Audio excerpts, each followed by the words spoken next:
Buen día. Les saluda el doctor David Baquerano, médico psiquiatra y profesor de especialidades médicas de la Universidad de El Salvador. El día de hoy hablaremos de los trastornos del estado de ánimo. Hablaremos sobre los trastornos depresivos y sobre los trastornos bipolares, que es un grupo de trastornos mentales que se caracterizan por alteraciones del estado de ánimo. Los trastornos depresivos es un grupo de trastornos mentales que tienen una prevalencia puntual del 2.2% de la población mundial. La depresión mayor puede iniciarse a cualquier edad, con una edad promedio de 25 a 30 años. Los trastornos depresivos epidemiológicamente son más frecuentes en el sexo femenino en una relación de 2 a 1. La etiología es multicausal. Hablamos de que es un problema biopsicosocial, pero hay ciertos factores que se han logrado identificar como problemas bioquímicos cerebrales, como la déficit de serotonina y noradrenalina, que serían los dos neurotransmisores más involucrados en los cuales se enfoca el tratamiento, así como también en la dopamina. Hay factores neuroendocrinos como anomalías en el eje hipotálamo pituitario adrenal. Hay factores genéticos. El trastorno depresivo es 1.5 a 3 veces más común en familiares de primer grado, o sea que tiene un factor hereditario. Y tenemos los factores psicológicos y sociales. Hay teorías que hablan acerca de la separación y las pérdidas en la infancia, situaciones estresantes o factores agravantes estresantes como factores del crecimiento y del desarrollo. Y Beck también tenía la hipótesis de que hay una presencia de pensamientos distorsionados de la realidad que vienen a afectar la psiquis del ser humano. El DSM-5 tiene su clasificación, así como el 6 y 10. La clasificación del DSM-5 ha dividido los trastornos depresivos en trastornos depresivos mayores, trastornos de disregulación disruptiva del estado de ánimo, trastornos depresivos persistentes, trastornos disfóricos premenstruales, trastornos depresivos inducidos por unas sustancias, medicamentos, y trastornos depresivos debidos a otras afecciones médicas. Así, tratando de lograr una mejor descripción, el DSM-5 ha tratado de caracterizar los trastornos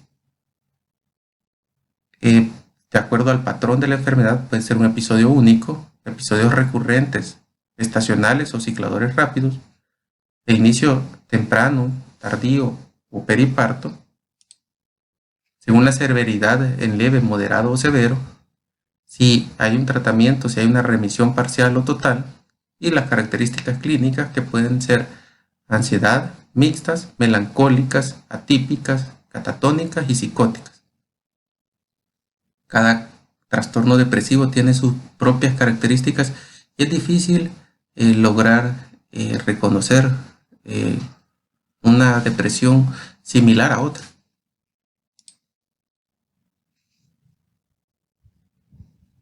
Entre los criterios diagnósticos del episodio depresivo mayor, según el 6 y 10, este episodio debe durar al menos 2 semanas.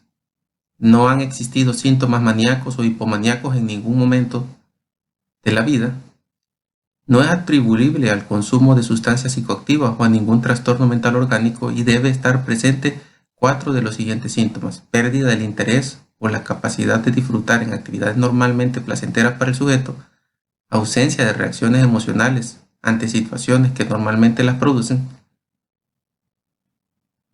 despertarse por la mañana 2 horas antes de lo habitual, empeoramientos matutinos del humor depresivo, objetivamente enlentecimiento motor o agitación, pérdida marcada del apetito, pérdida marcada del peso o notable disminución de la libido. Las manifestaciones clínicas, como les digo, son muy variadas y pues la depresión en sí, el ánimo deprimido solo se encuentra en el 24% de las consultas en por las cuales son referidos por el médico general. Muchas veces nosotros encontramos otra sintomatología muy inespecífica que viene a ser producto de la depresión. Así nosotros podemos ver que las cefaleas, algias, vértigos, síntomas gastrointestinales, cardiorrespiratorios, otros síntomas como cansancio e insomnio, son síntomas de mayor consulta, que pues el diagnóstico es depresión. Así que hasta el 63% son estos síntomas, podríamos decirle psicosomáticos, los que están siendo motivo de consulta, y de trasfondo es la depresión la que está causando esta sintomatología. Muchas veces también nosotros podemos ver síntomas de ansiedad, que hasta el 13% de los pacientes pueden estar experimentando, siendo su problema la depresión de trasfondo. En cuanto al diagnóstico diferencial, pues tenemos que reconocer que no todos los síntomas de tristeza son trastornos depresivos. Es así que nosotros tenemos que hacer un diagnóstico diferencial muy acertado. Entre ellos tenemos que aprender a descartar otros problemas como trastornos adaptativos, trastornos bipolares, trastornos de ansiedad, causas orgánicas o problemas medicamentosos, síntomas depresivos, productos de medicamentos los cuales se están consumiendo. Entre los medicamentos frecuentemente asociados con depresión, pues tenemos los analgésicos e antiinflamatorios como la indometacina y la fenilbutazona, antibióticos como la gliceofulvina, isoniazida, ácido nalixídico, sulfas, hipotensores como la clonidina, metildopa, propanolol, reserpina y bloqueadores de canales de calcio, antipsicóticos, drogas cardíacas, digitálicos, procainamida, corticosteroides, el disulfiram, el L-dopa y anticonceptivos. Son medicamentos que muy frecuentemente se asocian con síntomas depresivos.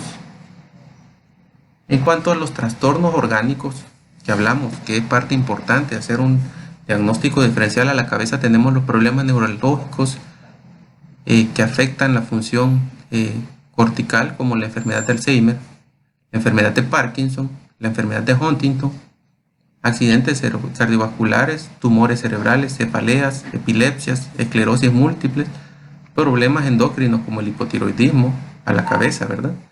Enfermedades de Addison y Cushing, trastornos del calcio, posparto y premenstrual, el feocromocitoma y la hipoglicemia, problemas metabólicos como la porfiria, deficiencias vitamínicas y la enfermedad de Wilson, tumores como el cáncer de páncreas y tumores retroperitoneales, problemas cardiovasculares como las cirugías cardíacas y problemas infecciosos como la hepatitis, la influenza, la brucelosis, entre otros. También tenemos que reconocer el diagnóstico de la distimia como un estado de ánimo deprimido crónicamente, que dura la mayor parte del día y durante más de la mitad de los días y con una duración mínima de 2 años. No puede tener un periodo mayor de 2 meses seguidos libres de sintomatología y al menos 2 de los siguientes síntomas como anorexia o hiperfagia, insomnio o hipersomnia, fatiga, baja autoestima, concentración mala o dificultad para tomar decisiones y sentimientos de desesperanza. Generalmente la afectación en la funcionabilidad de los pacientes con distimia es mínima, siendo muchas veces poco reconocido este cuadro.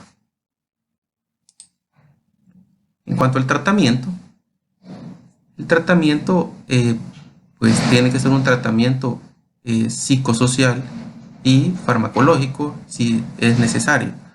Siempre con las terapias psicológicas, pueden ser terapias cognitivas, pueden ser terapias psicoanalíticas o terapias de apoyo, siempre de la mano con el tratamiento farmacológico si es necesario, o a veces hay depresiones que pueden ser solo necesarias el tratamiento psicoterapéutico. En cuanto al tratamiento farmacológico, tenemos los antidepresivos tricíclicos y tetracíclicos, que son los que más se utilizan a nivel de las instituciones, como la amitriptilina, cuya presentación es de 25 miligramos, y la dosis terapéutica es de 75 a 300 miligramos al día. Tenemos la imipramina, cuya presentación es de 25 miligramos, y tenemos una dosis terapéutica de 75 a 300 miligramos. Tenemos otros antidepresivos importantes tricíclicos como la clomipramina, cuya dosis es de 75 a 250 miligramos. También tenemos otros tratamientos farmacológicos muy importantes como los inhibidores selectivos de recaptación de serotonina, como la fluoxetina, que la dosis terapéutica es de 20 a 80 miligramos, la sertralina de 50 a 200 miligramos, la paroxetina de 20 a 60 miligramos, la citalopram de 20 a 60 miligramos, dosis terapéutica.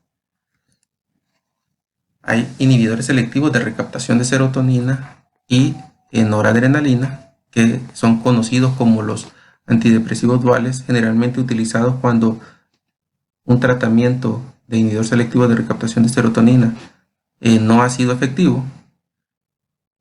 En este pues tenemos la venlafaxina, cuya dosis terapéutica es de 75 a 300 miligramos, la mirtazapina, que es de 15 a 60 miligramos, y tenemos también otros antidepresivos como la trazodona, que la dosis terapéutica es de 150 a 600 miligramos, la nefazodona, que es de 300 a 600 miligramos, la bupropión, que es de 150 a 300 miligramos, y la sulpiride, que es de 50 a 150 miligramos dosis terapéutica.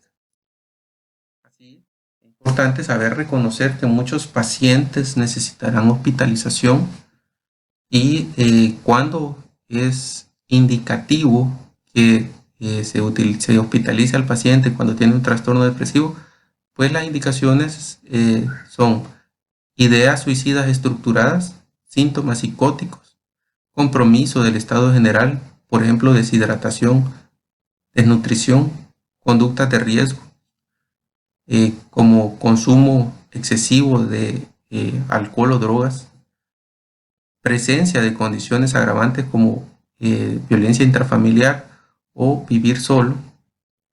Y también en el tratamiento de la depresión se tiene que contemplar también, en caso de ser necesario, la terapia electroconvulsiva. Son pacientes, las indicaciones es que sean pacientes con alto riesgo de suicidio, depresiones psicóticas de difícil tratamiento, pacientes que no responden a tratamientos farmacológicos y psicológicos, que es necesario un tratamiento de terapia electroconvulsiva. En cuanto al curso y la evolución, la minoría de los episodios depresivos mayores son únicos, pero su duración promedio sin tratamiento es de 6 meses. Aproximadamente el 50 al 60% de las depresiones mayores presentan un segundo episodio. Después de 2 episodios, el chance de recurrencia es del 70% y después de 3 episodios, el riesgo de recurrencia es del 90%. Si nosotros tenemos un paciente que ha tenido en su tratamiento remisión de los síntomas, es importante que se debe tomar el medicamento 6 a 10 meses después de su recuperación para evitar estas recurrencias. Por eso, muchas veces nosotros tenemos que aprender a detectar que entre más episodios depresivos sufre un paciente, más probabilidad de recurrencia tiene.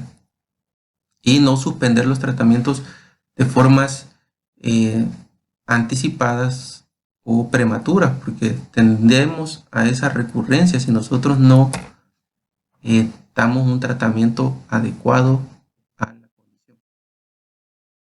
En cuanto al trastorno bipolar, la prevalencia es del 1% a nivel mundial. La prevalencia de vida del trastorno bipolar 1 es del 0.6 al 1% y la probabilidad del trastorno bipolar 2 en una persona a lo largo de la vida es del 0.4 al 1%.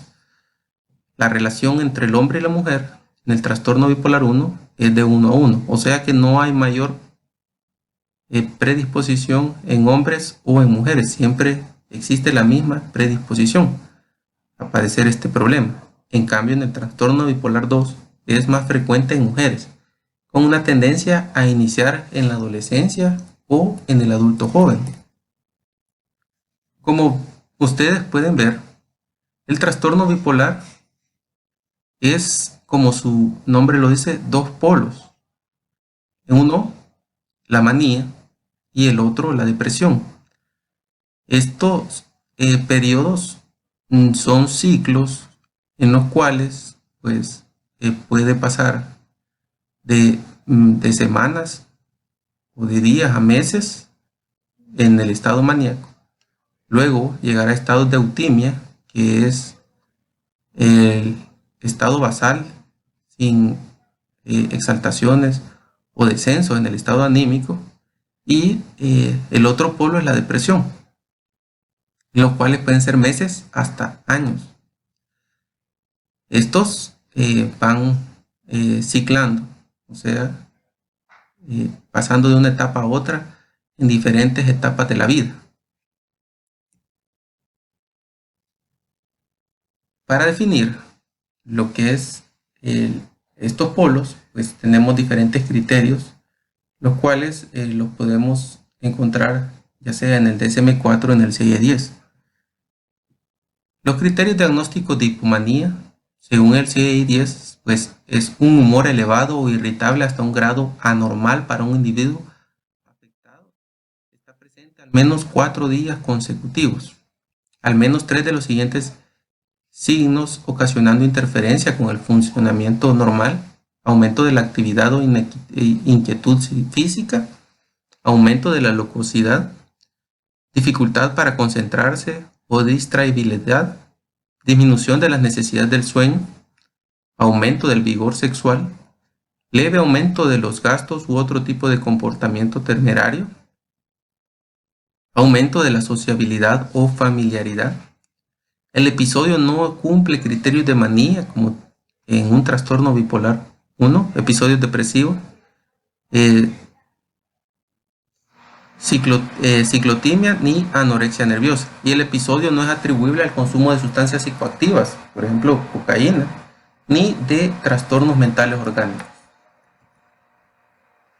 Cuanto a los criterios de manía, que es el polo de exaltación del estado de ánimo, no psicótico, pues un humor predominantemente exaltado, expansivo o irritable, anormal para el individuo afectado.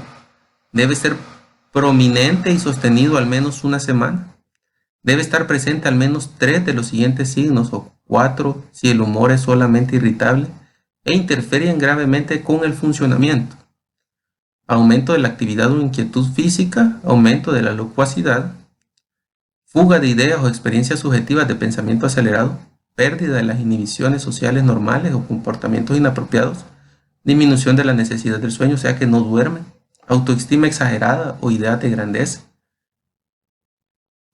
distraibilidad o cambios constantes de planes, conductas imprudentes o temerarias, y los riesgos el individuo no los reconoce: gastos disparados, proyectos insensatos, conducciones temerarias, marcado aumento del vigor sexual, y no hay alucinaciones ni ideas delirantes, aunque pueden existir alteraciones perceptuales como hiperacusia, colores muy vividos.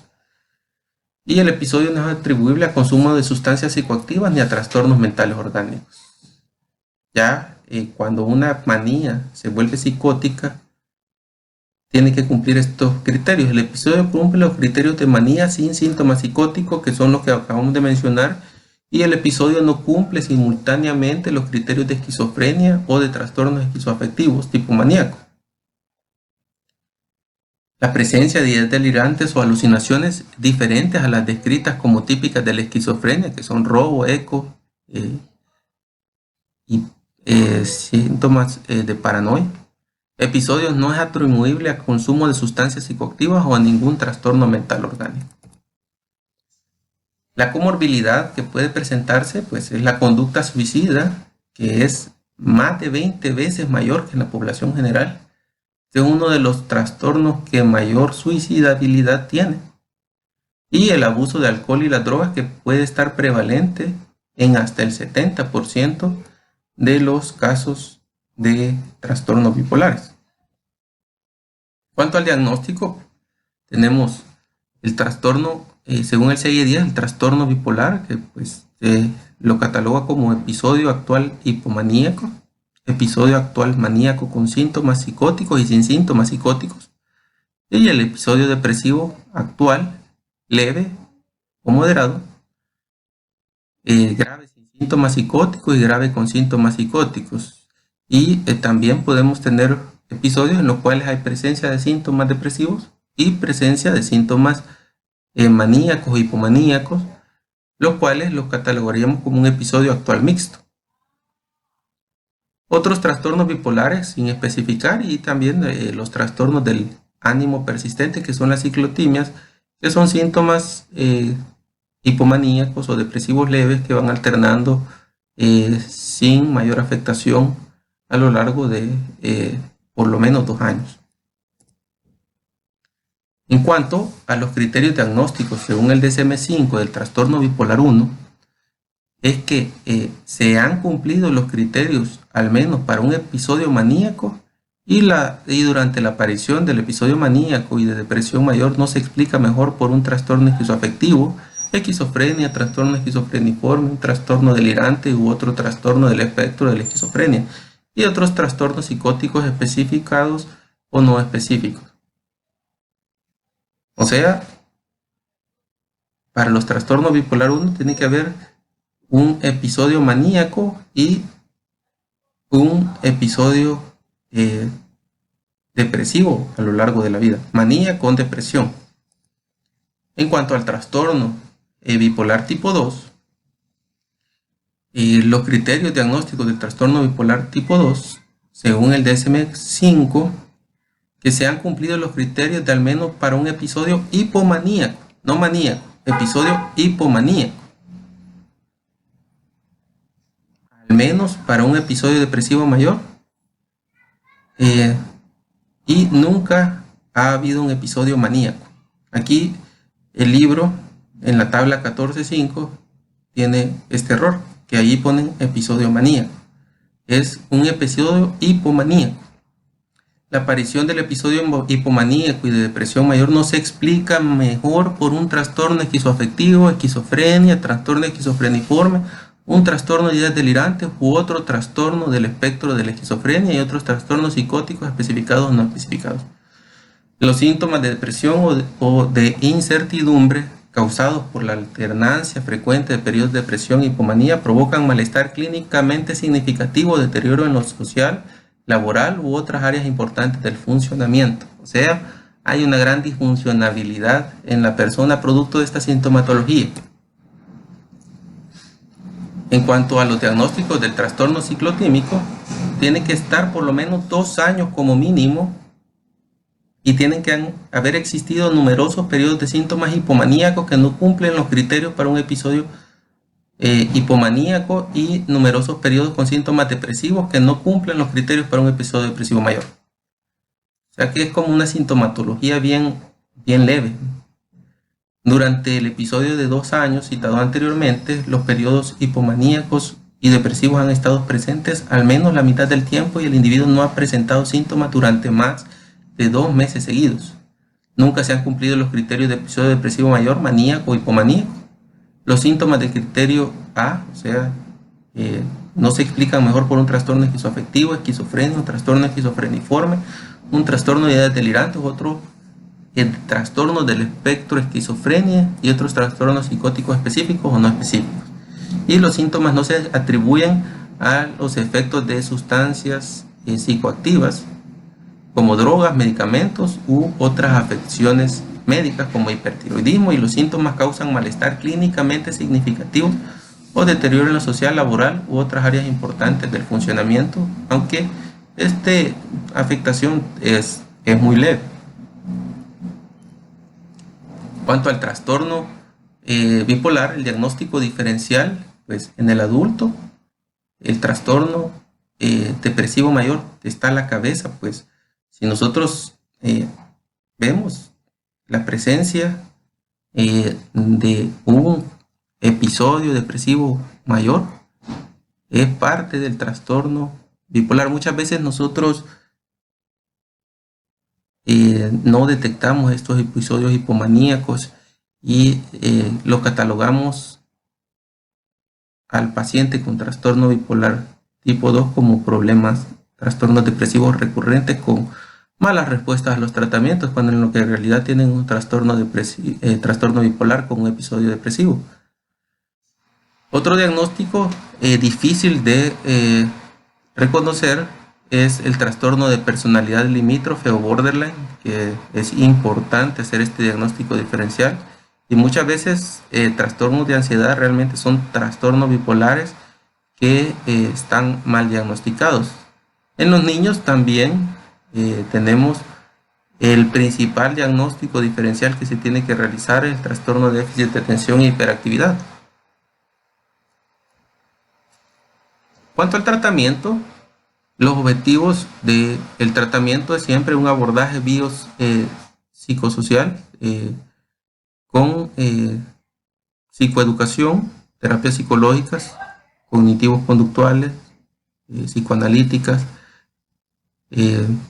u otras corrientes presentes, pero los objetivos de la psicoeducación son aumentar la conciencia de la enfermedad, porque es muy difícil para ellos tomar conciencia de su problema, disminuir la estigmatización, aumentar la adherencia al tratamiento, muy importante, porque de eso depende la evolución y el curso del problema.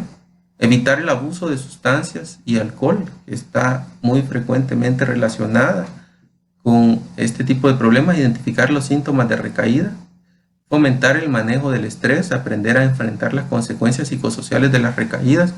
Prevenir las conductas suicidas o conductas de riesgo. Mejorar el funcionamiento interpersonal.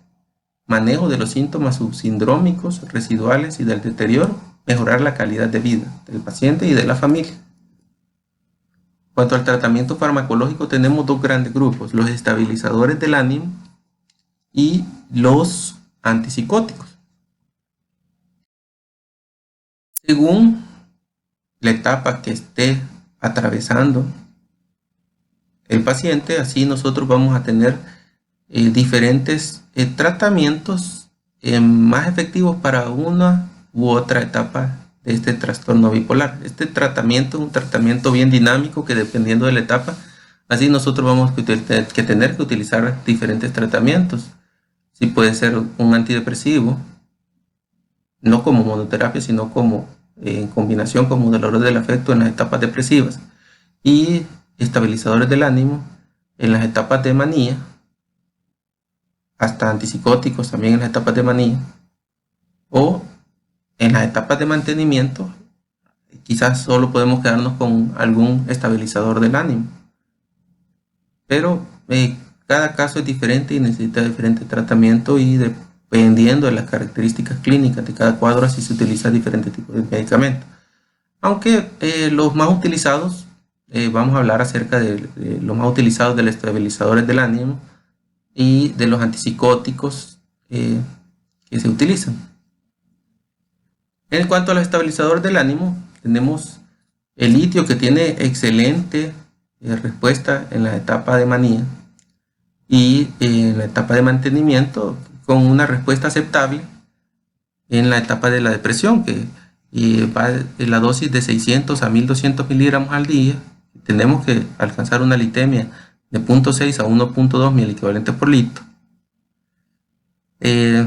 Tenemos que tener mucho cuidado con la sobredosis o las litemias altas, porque pueden llevar a convulsiones y un riesgo de diferentes afectaciones. Y también mucho cuidado con los efectos adversos que nos ayudan a detectar esto. Tenemos el valproato, que es muy bueno en las etapas de manía, aunque menos en la etapa de depresión, y tiene un efecto moderado en la etapa de mantenimiento, que la dosis también es de 15 a 20 miligramos por kilogramo día. con una alproemia óptima de 85 a 120 miligramos por ml, microgramos por ml, y es útil en episodios de características mixtas, aunque también tiene sus efectos adversos como la caída del cabello, temblor, sedación, aumentos de peso. Tenemos a la lamotrigina, que es un medicamento muy útil en los cuadros, en las etapas agudas de depresión, y pues la dosis va de 100 a 200 miligramos por día, y tenemos que tener mucho cuidado con el síndrome de Stevens-Johnson.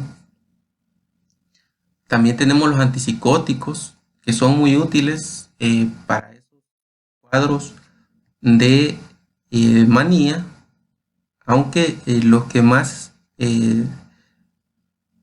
se utilizan por sus mejores características son la olanzapina, la quetiapina, porque si ustedes pueden ver, la olanzapina tiene excelentes efectos en lo que es la etapa maníaca, en la fase aguda de la depresión, y un moderado efecto en la etapa de la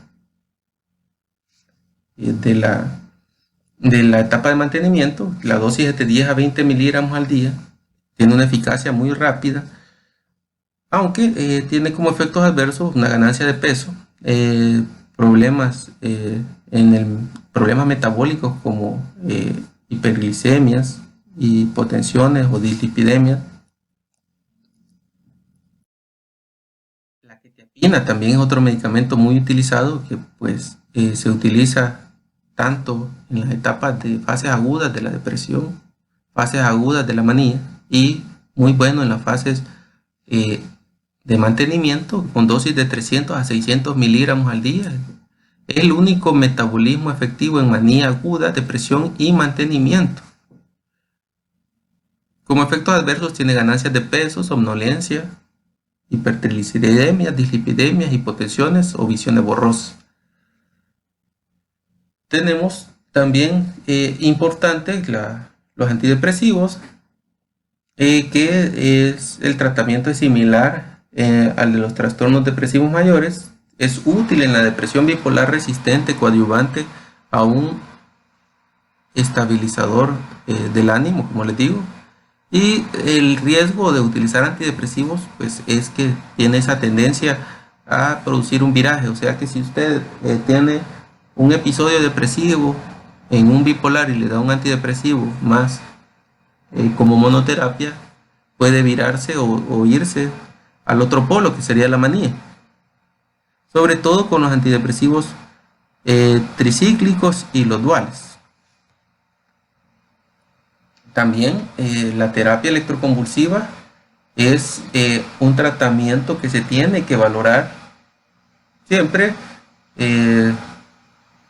tomando en cuenta la gravedad, la respuesta al tratamiento, el riesgo de suicidabilidad y la fase en la que se encuentra. Es recomendado en mujeres embarazadas que tienen problemas de difícil tratamiento y requiere anestesia general. Genera amnesias anterógradas este tratamiento. Y en cuanto al curso y el pronóstico de la enfermedad dependerá mucho de la adherencia al tratamiento. Si nosotros no tenemos conciencia de que tenemos un problema, difícilmente nosotros vamos a buscar tratamiento. Muchas veces los pacientes tienen esta dificultad parte del mismo problema, y se ha observado en estudios de seguimientos de casos que la eutimia se presenta hasta en un 50% del tiempo de la enfermedad en los pacientes adherentes. La bibliografía consultada es la psiquiatría de sexta edición de Toro Yepes. Toda la información ustedes la van a encontrar en este texto, y pues el tiempo es un tiempo corto para hablar de un tema tan extenso, así que les recomiendo de que lean el libro para que tengan un conocimiento más apropiado. Muchas gracias y buen día.